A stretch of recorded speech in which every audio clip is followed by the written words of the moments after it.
Avis vascular centre మన దేశంలోనే the best varicose vein hospital. Inspector గారు మా అన్నయ్యని అరెస్ట్ చేయొద్దండి. అమాయకత్వంతో ఆ పేపర్ మీద సంతకం చేసి నన్ను అరెస్ట్ చేయండి. ఇన్స్పెక్టర్ గారు, ముద్దాయి భార్గవ ఒక కాంట్రాక్ట్ అక్రమంగా సదానందానికి ఇవ్వడానికి లంచం అడిగాడని, దాన్ని పరోక్షంగా పుచ్చుకున్నాడని సాక్ష్యాధారాల వల్ల నిరూపించబడింది. కనుక ముద్దాయి భార్గవకు ఐపీసీ సెక్షన్ 161 ప్రకారం 3 నెలలు సాధారణ జైలు శిక్ష విధించడమైంది. దీనంతటికి నేనేనండి కారకురాల్ని. నేనే.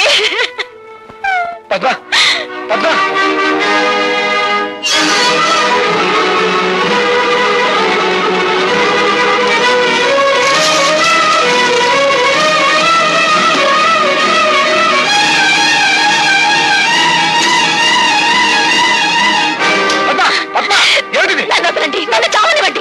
నా అజ్ఞానం మూలంగానే భార్గవ అనే జైలు పాలేడు. నేను చేస్తాను. నన్ను చావనివ్వండి. ఏమిటో నువ్వు చెప్పేది? అవును భార్గవ, నీ చేతిలో ఉత్తరాలన్నీ మీ నాన్న మీ అమ్మకి రాసినవే. అంతేకాదు మీ నాన్న ఈ జైల్లోనే ఉన్నాడు. ఈ జైల్లోనా? ఠాగూర్ ఈ జైల్లోనే ఖైదీగా ఉన్నాడు. ఉన్నాడని నాకు తెలుసు సార్. నంబర్ ఎంత? 747.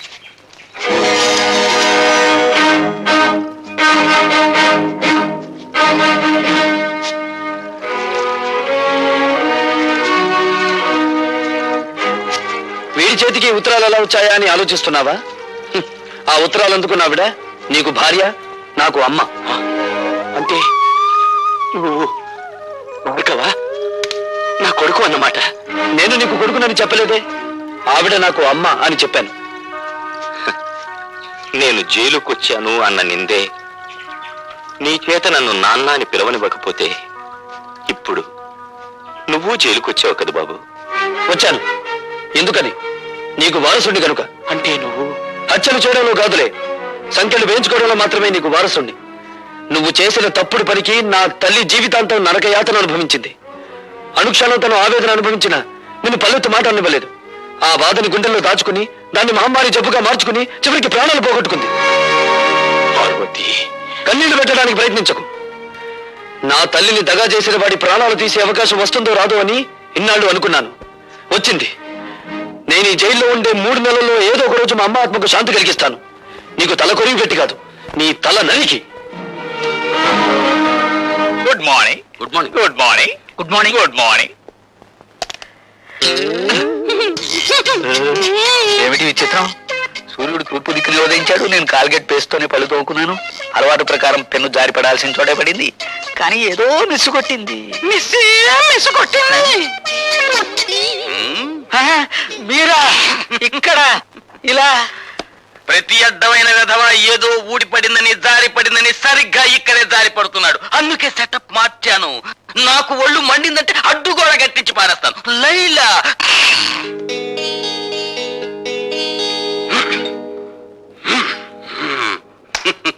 లైలా నిర్భయంగా ఉండు.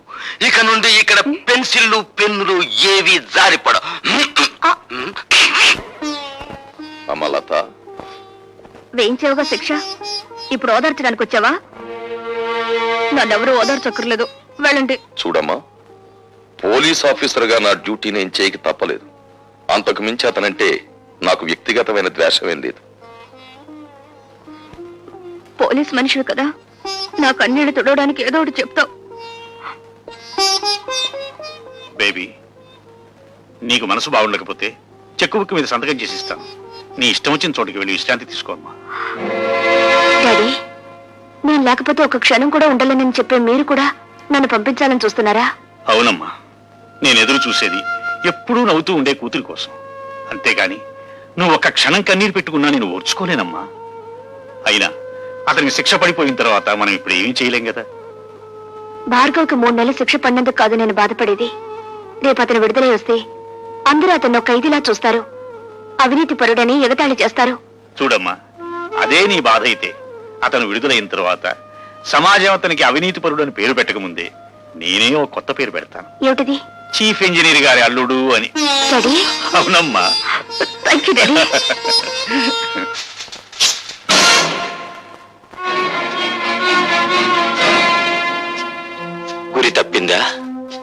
చంపే బాబు, చీల్చే ఈ గుండెల్ని.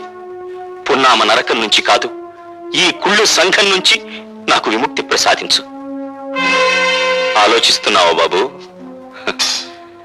ఆలోచనలు ఒక్కొక్కసారి ఆవేశాన్ని మింగేసి ఆశయాన్ని దూరం చేస్తాయి. నీకు నా మీద జాలిని కలిగిస్తాయి. ఆలోచించకు బాబు. పసితనం నుంచి నువ్వు నీ తండ్రి పట్ల పెంచుకున్న పగకు, ప్రతీకారానికి పరిష్కారం ఇదొక్కటే. నన్ను చంపు, దేవతలాంటి మీ అమ్మ దగ్గరకు నన్ను చేర్చు. కానీ నన్ను విముక్తుణ్ణి చేసే ముందు నా ఆత్మ నివేదన్ని క్షణకాలం పాటు విను. అంటే నువ్వు నిర్దోషులని చెప్పి నన్ను నమ్మించాలని ప్రయత్నిస్తున్నావా? కాదు, ఒకే సంఘం, ఒకే మనుష్యులు నీ జీవితంతోనూ నా జీవితంతోనూ ఆట్లాడుకుని ఎలా దోషులుగా చిత్రించారో, సగటు మనిషి సంస్కారాన్ని ఈ దోపిడీ వ్యవస్థ తన స్వార్థానికి ఎలా వినియోగించుకుంటుందో నీకు నేను చెప్పాలి. తండ్రిగా కాదు, నీకంటే ముందుగా ఈ రాక్షస వ్యవస్థ పాదాల కింద నలిగిపోయిన భ్రష్టుడిగా, పతితుడిగా అది నా బాధ్యత. బాబు, నా గతం నీ భవిష్యత్తుకు మార్గం చూపి నీలోని ఉద్యమకారుడికి ఊపిరి పొయ్యాలి. భార్గవ, 20 ఏళ్ల క్రితం నేను కాపురం ఉంటున్న పేదలవాడలోని ఇళ్లన్నీ ఖాళీ చేయించాలని కుట్ర పన్నాడు ఎంపీ రాజశేఖరం. ఆ కుట్రలో ఒక భాగంగా పేద ప్రజల ప్రతినిధినైన నన్ను తన ఇంటికి పిలిపించాడు. నువ్వేనా గుడిసెలకి లీడర్వి? నేను లీడర్ని కాను, గుడిసెల్లో మనుషులకు ప్రతినిధిని. నువ్వెంతకు అమ్ముడుపోతావు? నీ మనుషుల్ని ఎంతకు అమ్ముతావు? ప్రపంచంలో ఉన్న డబ్బంతా రాసులు పోసిన శ్రామికుడి స్వేదాన్ని ఖరీదు చేయలేరు. నువ్వెంత? నేను ఠాగూర్రా, మీ బెదిరింపులకు లొంగే మనిషిని గాను. ఏమిట్రా కూసో? నీలాంటి వాళ్ళు ఎందరు ఎదురొచ్చినా ఆ స్థలం నుంచి పేదవాళ్ళను ఖాళీ చేయించేది ఖాయం, ఆసుపత్రి కట్టించేది ఖాయం. సూర్యుణ్ణి గుప్పెట్లో బంధించాలనుకోవడం వెర్రితనం రాజశేఖరం. మమ్మల్ని ఆ స్థలం నుంచి ఒక్క అంగుళం కూడా కదిలించలేవు. ఎంత పొగరు! రండి రండి, లారీలో వచ్చి సామాన్లు ఎక్కించుకోండి. ఎక్కించరా సామాను. జనార్దన్, ఏమిటిది? సామాన్ లారీలోకి ఎందుకు ఎక్కిస్తున్నారు? ఎందుకేటయ్యా, ఆ మహారాజు రాజశేఖరం బాబు పాక ఖాళీ చేస్తే 1000 రూపాయలు ఇస్తున్నాడు. 1000 రూపాయలు సేదా ఏంటి? ఎరా అమ్మా రోజా, అట్ట నుంచున్నావేంటమ్మా? వెళ్ళి సామాన్ తీసుకురాపో. జనార్దన్ ఆగు. నువ్వు మా నాయకుడివే కావచ్చు, కానీ మాకు లాభం వచ్చేటప్పుడు మాత్రం ఆపటం మంచిది కాదు. మీకు లాభం వచ్చే పని చేయించానయ్యా. పాకకి 5000 చొప్పున ఇస్తానని రాజశేఖరం నా దగ్గర ఒప్పుకున్నాడు. లారీలో ఎక్కించిన సామాన్ కింద దించండి. పాక 5000 ఇచ్చేంత వరకు ఎవరు ఖాళీ చేయొద్దు. ఏమండి, నిజంగానే ఆ రాజశేఖరం పాక 5000 ఇస్తానని ఒప్పుకున్నాడా? లేదు పార్వతి, నా వాళ్ళతో నేను అబద్ధం చెప్పాను. అబద్ధం చెప్పారా? అవును, డబ్బుకు లొంగిపోయి వాళ్ళు ఖాళీ చేయడానికి సిద్ధపడుతున్నారు. ఒకసారి భూమిని పెట్టుబడిదారులు ఆక్రమిస్తే తిరిగి అది పేదల చేతికి రాదు. ఏమిటి? 5000 ఇస్తే కానీ పాకలు ఖాళీ చేయరా? అవును, ఇప్పుడు 50,000 ఇచ్చినా ఖాళీ చేయరు. మరి వాళ్ళతో ఎందుకలా చెప్పావు? నీ రాజకీయాన్ని దెబ్బతీయడానికి. ఇప్పుడు మళ్ళీ నువ్వు 5,000 ఇస్తానని రాయబారు నడిపితే నేను 10,000 ఒప్పుకొచ్చానని చెప్తాను. దాసు,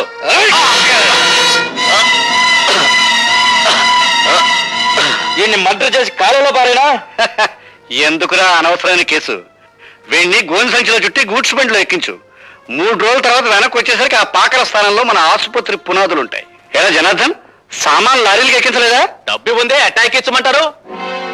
డబ్బా ఠాగూర్ చేతికిచ్చి పంపించానే, మీకు ముట్టలేదా? ఠాగూర్కా? ఎలా దాసు? అవునండి, ఠాగూర్ చేతికి డబ్బిచ్చి మీ అందరికీ పంచమన్నారా? పొద్దుటి నుంచి అసలు ఠాగూర్ ఈ పేటలోకి రాలేదు. పొద్దుటి నుంచి పేటలోకి రాలేదా? పొద్దుట అనగా నా దగ్గర బయలుదేరిన ఠాగూర్ ఇంతవరకు ఇక్కడికి రాలేదంటే ఆ డబ్బు అంతా తీసుకుని పారిపోయి ఉంటాడండి. అబద్ధం. నా భర్త డబ్బు కోసం కక్కుర్తి పడే నీచమైన వాడు కాదు రాజశేఖరం. అలాంటి దొంగ బుద్ధి ఉండేది మీలాంటి సిగ్గులేని రాజకీయ నాయకులకి. ఎవరు దొంగో ఎవరు దొరో ఇప్పుడే తేల్చేద్దాం. ఒరే దాసు, వెళ్ళి ఆ ఠాగూర్ సోదా చేయండి రా.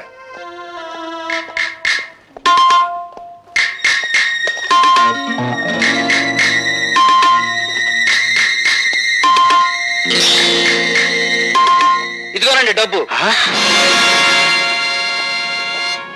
ఏరా, ఇప్పటికైనా అర్థమైందా మీ నాయకుడి నక్క బుద్ధి? డబ్బింట్లో దాచేసి రాత్రి పెళ్ళం పిల్లలతో దాటేద్దాం అనుకున్నాడు. ఇలాంటి నాయకులు నమ్ముకుంటే మీ బతుకులు కుక్కల పాలవుతాయి. జనార్దన్, ఈ డబ్బు ఇంటికి 5,000 చొప్పున నువ్వే పంచేయి. అట్లాగే బాబు. మరి దొంగ డబ్బు దాచిన వాళ్ళు ఏం చేయమంటారండి? ఇంకా ఏం చేస్తారు రా, మోట ఇంటిని తాలెట్టండి, తర్వాత వీళ్ళిద్దరిని కొట్టి తరివేయండి. వద్దు, ఇది అన్యాయం. అంత పని చేయకండి. అన్యాయం.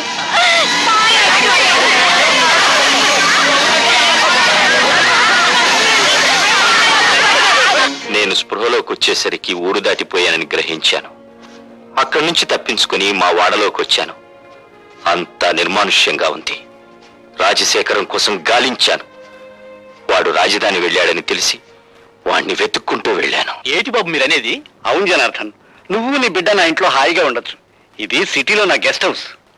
మా పాకలు ఖాళీ చేయించినందుకు మా మీద ఎంత అభిమానం చూపిస్తున్నారు బాబు. రాజశేఖరం, నా భార్య బిడ్డలెక్కడా? బతికుంటే ఏ వీధుల్లోనో అడుక్కు తింటుంటారు, చచ్చుంటే వల్లకాట్లో ఏ నక్కలో వాళ్ళని పీక్కు తింటూ ఉంటాయి. ఒరేయ్! నీ దుష్ట రాజకీయంతో పేద ప్రజలకి, నా భార్య బిడ్డలకి అన్యాయం చేస్తావా? నిన్ను బ్రతకనిస్తే ఇంకా ఎన్నో కుటుంబాలు నాశనం అయిపోతాయిరా. అందుకే నిన్ను చంపి పేద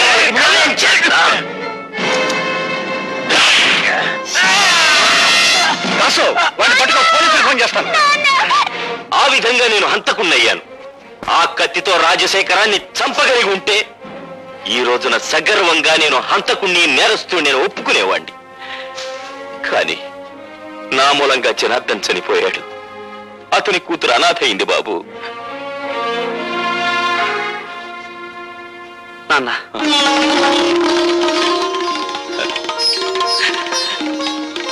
బాబు, నాన్న, ఠాకూరు భార్గవ తండ్రి కొడుకులు. అంతేకాదండి, ఆ రోజా తండ్రి సాగుకు మీరెట్టా కారణమయ్యారో, ఆ ఠాగూర్ గారిని మీరెట్టా జైలుకు పంపారో కొడుకంతా ఎడమరి చెప్పాడండి. జైల్లో ఉన్న మనవాళ్ళు చెప్పారు. అన్ను 2 బ్యాటరీలు ఒకేసారి ఛార్జింగ్ అవుతుంది. మనం డేంజర్ లో పడకుండా చూడరు. నెగిటివ్ ని పాజిటివ్ తో కలవనివ్వను, నెగిటివ్ తోనే కలపాలి. దాసు, అర్థమైందండి. దాసు గారి దగ్గర పంచపక్ష పలమానాలు తినే మమ్మల్ని జైలు కూడా తినిపించేటట్టు చేసావు కదా. అందుకనే నిన్ను మట్టి కనిపించాలనుకుంటున్నాం. ఏడ్చారు, మీరు మట్టి తినకుండా ఉంటే చాలు.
జనార్దన్ నా మూలంగా చనిపోయాడు.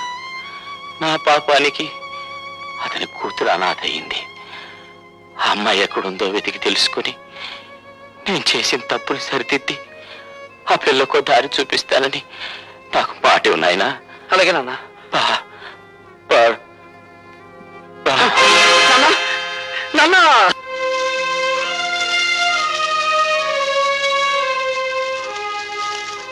కన్నీళ్లు పెడుతున్నారా సార్?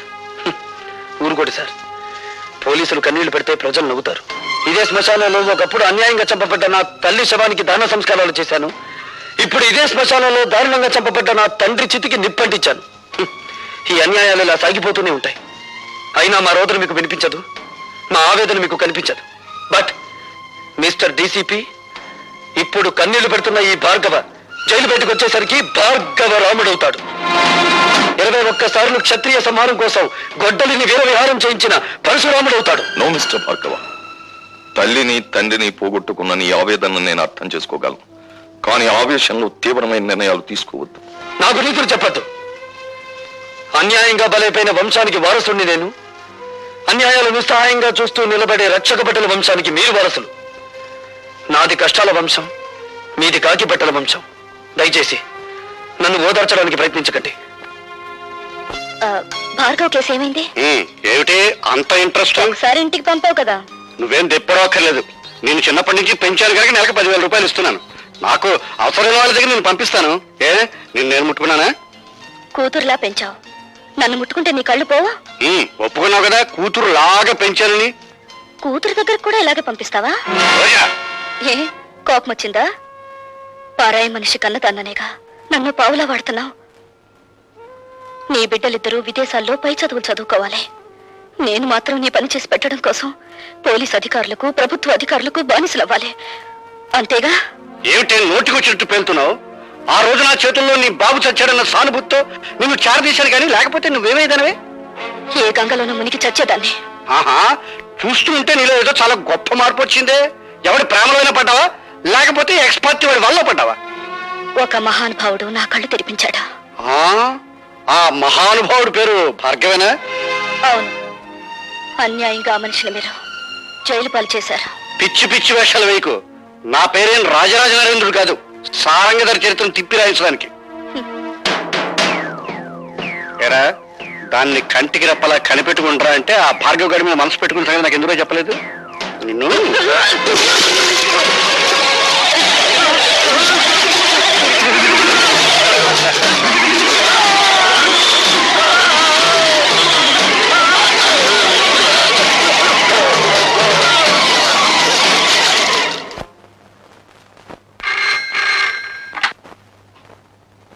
హలో, నేనమ్మా లత.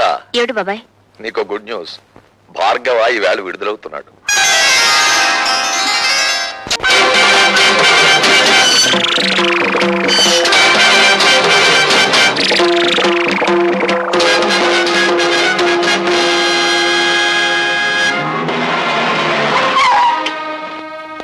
Welcome mister Pratap Rao. నాకు పుట్టినరోజు శుభాకాంక్షలు చెప్పడానికి వచ్చారా? పుట్టినరోజా? Of course. జైలుకు వెళ్ళక ముందు ఈ రోజు నా పుట్టినరోజు కాదు, కానీ ఈ బంది కాలంలో నుంచి బయటపడ్డ ఈ భార్గవ్కు ఈ రోజే నిజమైన పుట్టినరోజు. మిస్టర్ భార్గవ, ఒక నిర్దోషి దోషిగా జైలు గోడల మధ్య శిక్ష అనుభవించి బయటకు వస్తే అతని మానసిక ప్రవృత్తి ఎలా ఉంటుందో ఒక పోలీస్ ఆఫీసర్ గా నేను ఊహించగలను. ప్రవృత్తిని ఊహించగలరేమో గాని ఈ రోజు నుంచి నా వృత్తిని మాత్రం మీరు ఊహించలేరు.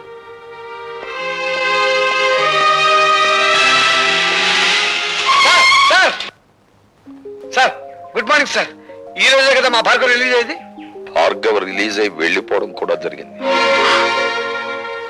ఏడు బాబాయ్ నువ్వు అనేది? భార్గవ వెళ్ళిపోయాడా? ఎటు వెళ్ళాడు సార్? భార్గవ ఆవేశంలో ఉన్నాడు. ఆవేశంలో ఉన్నవాడు ఏ దిక్కుకు వెళ్తాడో ఎవరు చెప్పగలరు? ఎక్కవే నువ్వు ఎక్కువ. వాడెవడో జైలు నుంచి వస్తున్నాడని మమ్మల్ని పుట్టింటి పంపించేస్తారటండి. మా తమ్ముడు ఉద్యోగ ప్రయత్నంలో ఉన్నాడు కదా, కనీసం వాడైనా దగ్గర ఉంచుకోండి. ఏమే అవతల పొజిషన్ థ్రిల్ అయిపోతుంటే ఇంకా పురాణం చెప్తూ కూర్చుంటావంటే నువ్వు కారు ఎక్కువ చెప్పు. 4 రోజులు గడిచినాయి అంటే గతం మర్చిపోతాడు, అన్ని గొడవలు సర్దుకుంటాయి. ఇవేం కంగారు రే, మీ అమ్మగారి పురాణం మీద కొత్త అయినట్టు సొత్త కూకుంటావేట్రా పోనీ. చాలండి సంబరం.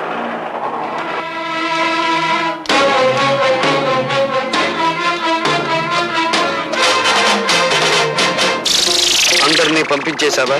పంపించేశాను. పిచ్చిగాడిదే, నిన్ను చంపితే సాక్ష్యం కూడా లేకుండా చేసుకున్నావు కదరా. నన్ను చెప్తావా? అమ్మో, ఎవరైనా ఎవరి నుంచైనా తప్పించుకోవచ్చు, కానీ ఈ భార్గవరాముడి చేతుల్లో నుంచి తప్పించుకోలేరురా. నేను నీ పాలిటి మృత్యు దేవత. నన్ను చంపి చేయకండి బాబు, క్షమించండి. క్షమిస్తాను. విధ్వంసకాండ పూర్తయ్యాక విశ్రమిస్తాను.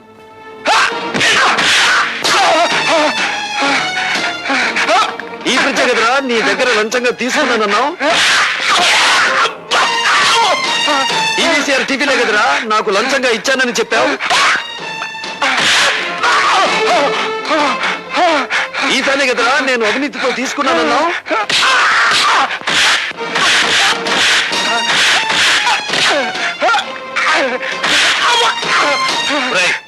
డీసీపీ ఫోన్ చేసి నేను నిన్ను కొట్టానని చెప్పు. వద్దులండి.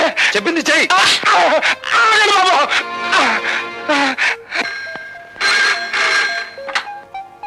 హలో, ఏంటో, నమస్కారం. నేను డీసీపీ గారు, నేను సదానందని మాట్లాడతాను.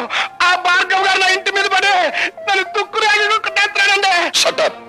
ఇంతకు ముందు కూడా ఇలాగే అబద్ధాలాడి అతన్ని జైలు పాలు చేశారు. ఇంకెప్పుడు ఇలాంటి తప్పుడు రిపోర్ట్లు ఇవ్వకండి.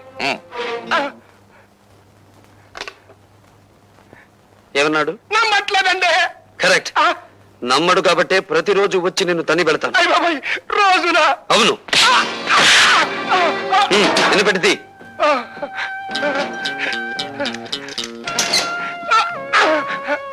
ఇది నువ్వు నాకు ఇవ్వని ఫ్రిడ్జ్, వీసీఆర్, టీవీ, ఫ్యాను కొనుక్కోవడానికి కావలసిన డబ్బు. ఇది ఇంటల్లుడిలా నిన్ను ఇంటికొచ్చి కొట్టిపోవడానికి మోటార్ సైకిల్ కొనుక్కోవడానికి కావలసిన డబ్బు. అంటే మా అల్లుడికి, చిచి, మా అమ్మాయికే గొలుసుకొని పెట్టలేదండి. అలాగా? ఏ అమాయకురాల్ని మోసం చేసి కేసులో నన్ను ఇరికించావు ఆ పిచ్చి కూతురికి డైమండ్ నెక్లెస్ కొనుక్కోవడానికి కావలసిన డబ్బు. ఎలా ఉంది మన థ్రిల్లు? అసలు థ్రిల్ అంటే ఎట్టుంటుందని ఇప్పుడే తెలిసిందండి. వస్తా. అంటే మీకంటే బంజిపోట్లేనివ్వండి బాబు. And for more videos, Please subscribe to iDream. Please subscribe to iDream. Please subscribe iDream. And please subscribe to iDream. For more videos, subscribe to iDream. please like, share and subscribe to the channel. Congratulations, iDream. Subscribe to iDream. Subscribe to iDream. So subscribe to iDream Media. iDream కి iDream team అందరికి huge congratulations. Please subscribe iDream Media. Please subscribe to iDream. Subscribe iDream. Please subscribe to iDream. iDream అంటే నా కళల channel subscribe చేసుకున్న నోరు తిరుగుతలేదు. మీరైతే గంట గుర్తు కొట్టండి. For more such videos, please subscribe to iDream. Subscribe to iDream. Please subscribe to iDream. Please subscribe iDream Media. Please do subscribe to iDream. Please subscribe to iDream Media. For best entertainment and information, please subscribe iDream. And don't forget to subscribe to iDream.